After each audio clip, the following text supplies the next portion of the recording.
জবাই করে অনেকদিন পরে হাওড়ে আসলাম। তো দেশে আসছিলাম না দীর্ঘ 4 মাস।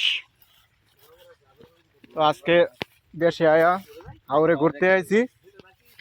বাতিজা বাইকনা টাইকনা লইয়া করে ওই যে আমরা বাতিজা লুবিনও আছে, ওই যে ব্যাগটা যাইতাছে, এই যে ধরে যাইতে বলেছেন, এই যে টেক টেক পারায় হ্যাঁ বেড়া তোর তো জুতা নাই, কেমন যাবি? জুতা আছে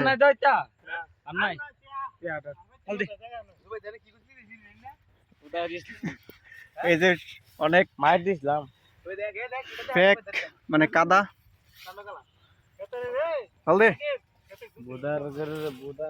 এই যে জুবাই যাইতাছে, আমি রয়েছি, আমি সবার কাছে যাইতাছি।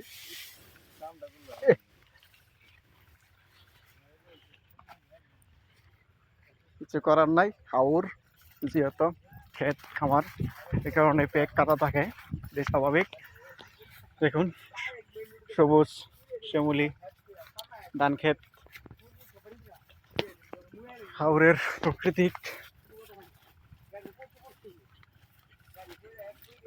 এই যে 3টা যাইতেছে সামনে, জুবাইদ, মারুফ এবং লুবিন, আর আমি আছি রাকিব পিছনে। তো এই পর্যন্তই, আপনারা ভালো থাকবেন।